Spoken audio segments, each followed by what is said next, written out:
the term Dybbuk Box was confirmed by the person who created that word, that term, to be fake. So if you see a YouTube video of somebody opening a Dybbuk Box, in my opinion, chances are that it's fake.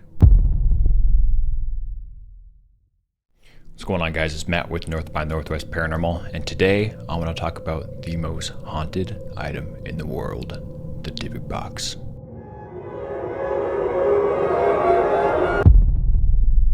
I've had a few people approach me and ask me what my thoughts on the Dybbuk Box was, and at the time I wasn't quite familiar with what it was. But lately I've been doing some research and kind of fell down this rabbit hole of what the Dybbuk Box was. So during my research, I figured out I could somewhat investigate the Dybbuk Box, not so much the actual Dybbuk Box itself, but Dybbuk boxes in general. So before I do my investigation, I figured let's talk about the origin of the Dybbuk Box. But first, let me explain what Dybbuks actually are. Dybbuks are spirits from Jewish mythology, the word meaning adhere or cling, which just by hearing the meaning you can probably guess what these spirits do. It's a malicious, possessing spirit of a person that's long passed. Once possessed or the spirit clings onto somebody, it'll supposedly leave once the host has accomplished its goal, or, exorcised. But now let's get on to the Dybbuk Box. And I'm really going to put an emphasis on the Dybbuk Box, but I'll get into that later. A man by the name of Kevin Mannis obtained a box from a yard sale. The man claimed to have contained a Dybbuk. Upon purchasing the box, the man gave him one warning: to never open the box, for it contained an entity that later plagued him with bad luck and nightmares. Originally, Mannis had bought the box and planned on giving it to his mother as a present.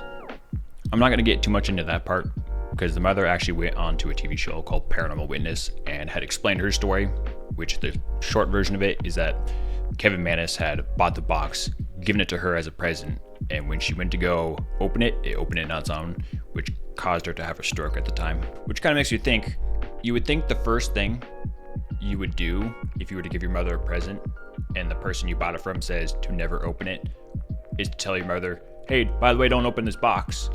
But I watched a little bit of that episode and he gives her the box, walks away, and she goes to open it, and then he comes back and finds that she's in the middle of having a stroke. So, whoopsies. But I want you to keep that in mind because I'll get back to this a little later on.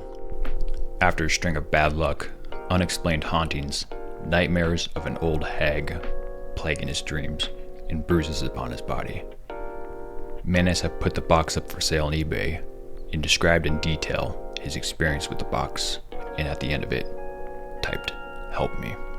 In 2003, a man by the name of James Haxton had bought the box off eBay for a whopping $280. We heard about its history and terrifying events.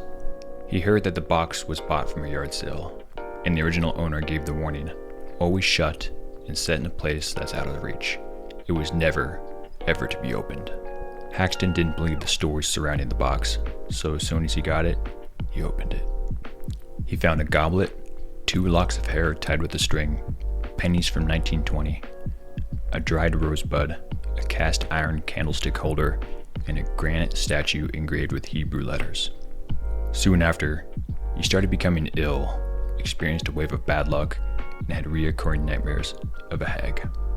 Feeling desperate, Haxton stated that the activity stopped after following a rabbi's advice by placing the box in a gold-lined wooden container, which he then placed inside a military-grade case and buried it, believing at the time that it would be unethical to resell it. In 2011, Haxton had published a book that described in detail the events that befell him upon acquiring the Dybbuk Box. This story inspired a few movies, the most popular being one called The Possession. Now in 2016, Zach Baggins from Ghost Adventures had purchased the box from James Haxton for a undisclosed amount. So then ever since then, the term Dybbuk Box started to become very popular in the paranormal field, being the world's most haunted item. You'll have people selling Dybbuk boxes on eBay. You'll have people on YouTube opening Dybbuk boxes that they acquired themselves. But I'm going to get into those topics a little later on. And since acquiring that box, Zach Baggins had placed that box within his museum in Las Vegas, where people could go tour and look for themselves. So then 2018, Ghost Adventures had did like a live streaming investigation of the museum, and the main focus of that investigation was the Dybbuk Box. So prior to actually trying to open the Dybbuk Box, they had brought a rabbi and started asking him some questions live. And so basically he asked him, do you know about the Dybbuk Box? And he's like, well, I did my research, I Googled it today. And then Zach Baggins is like, do you think they could possess somebody? He's like, no, I wouldn't be worried about it.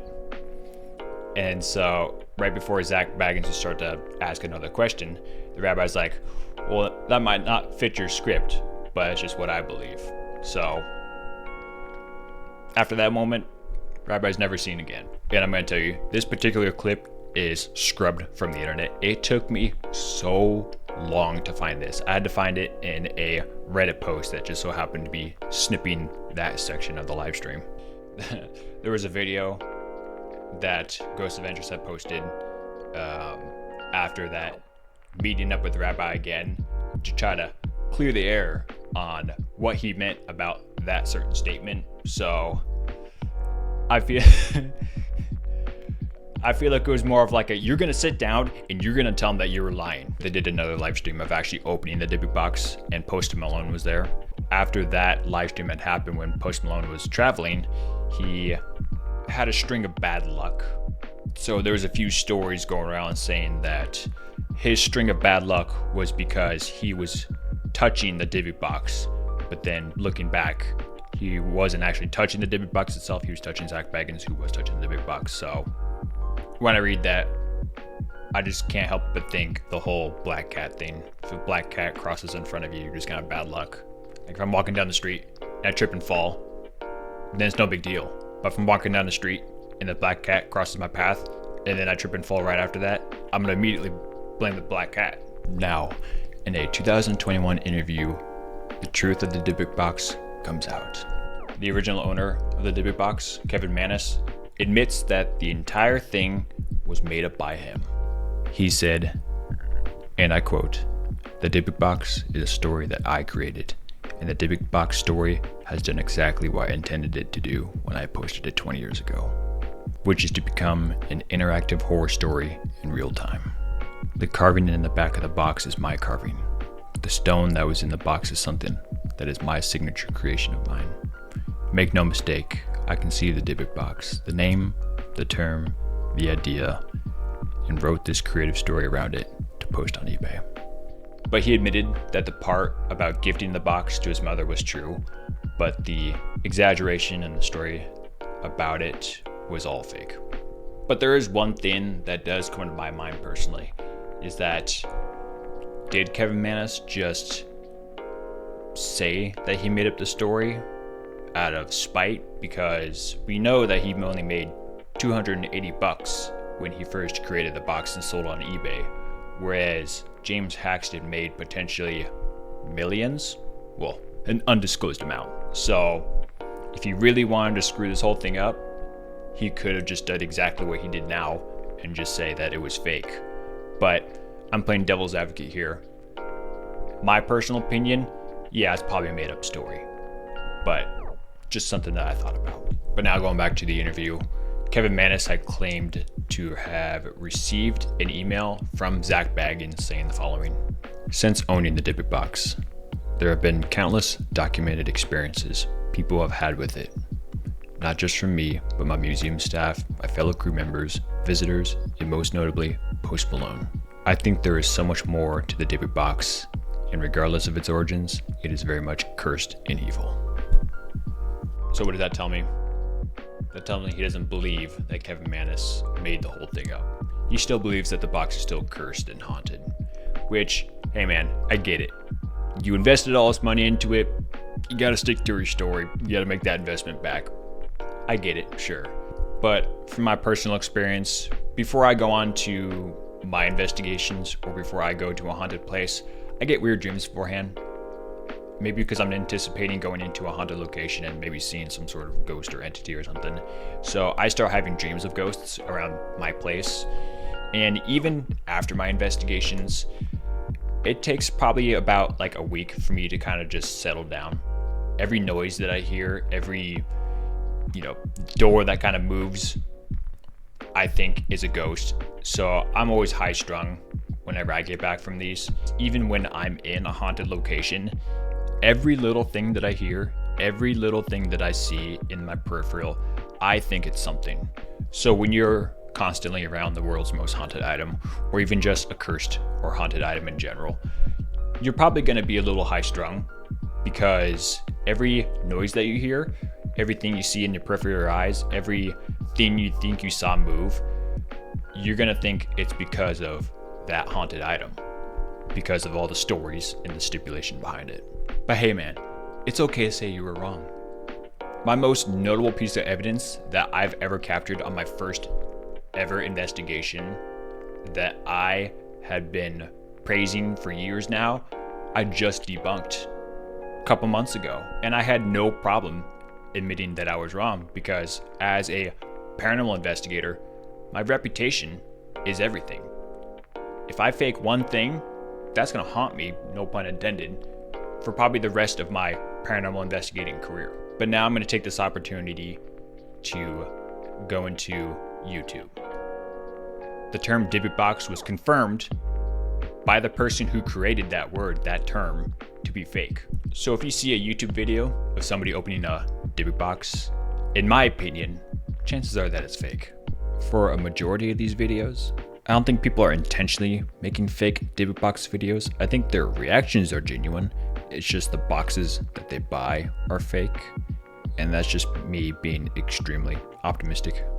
If you just go on YouTube right now and type in Dybbuk Box YouTube, you can scroll down and just see numerous videos of people opening Dybbuk boxes. How do you even get your hands on a Dybbuk box? You got somebody who's just trapping Dybbuks in boxes for you? But wait.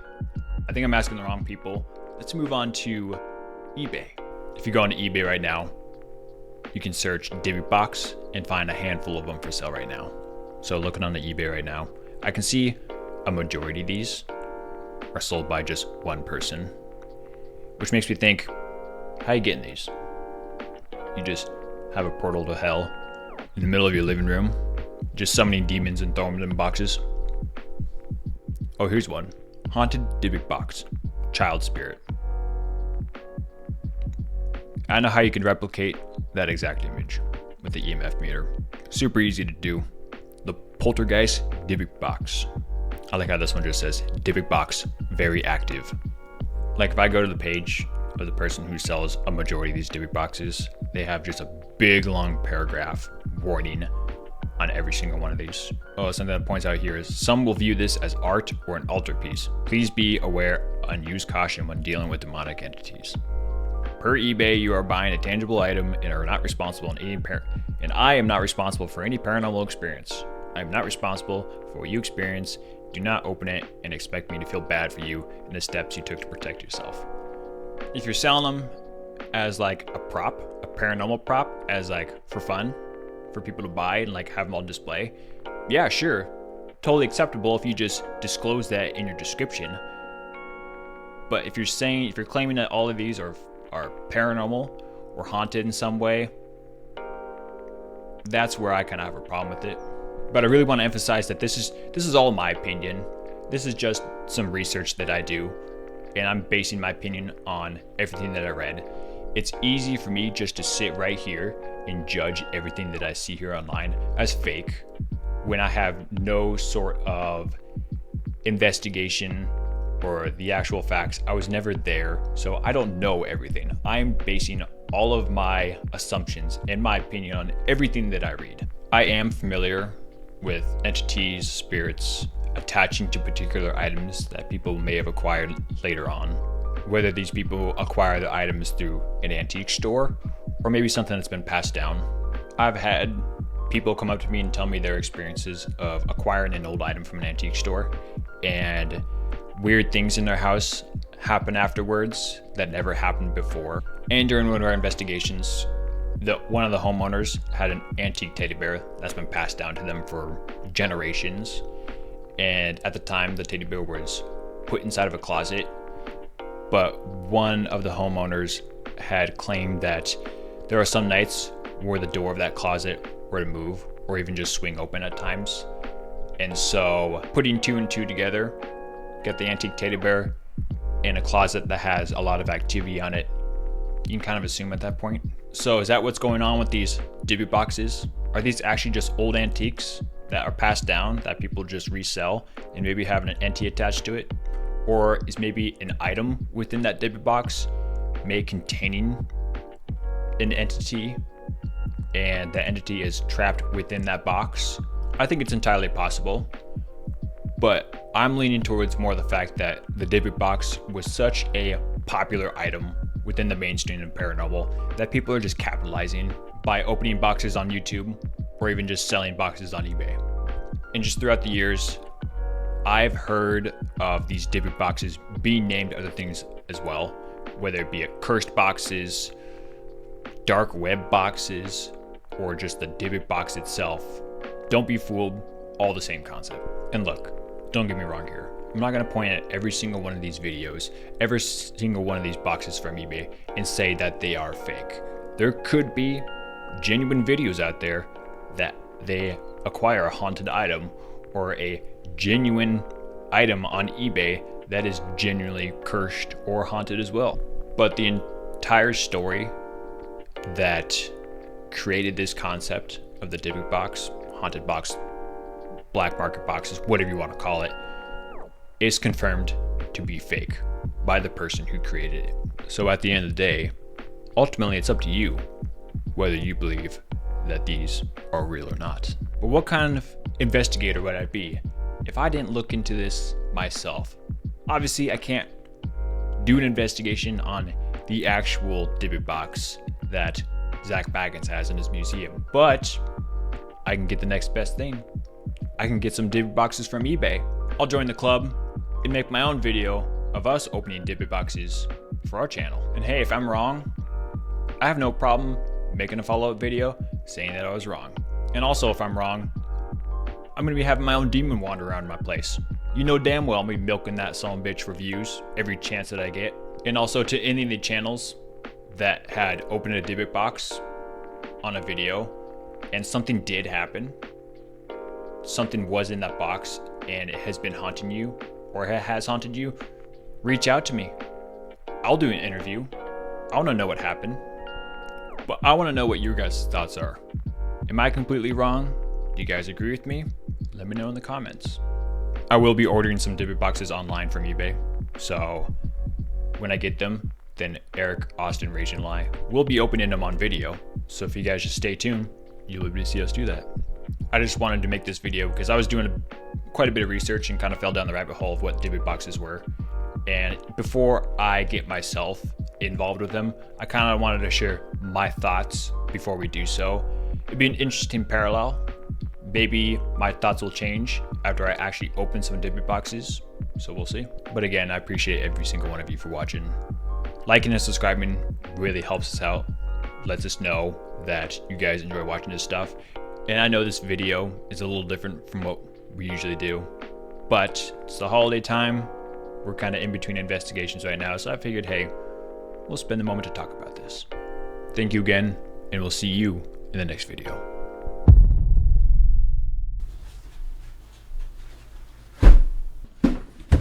I got my box.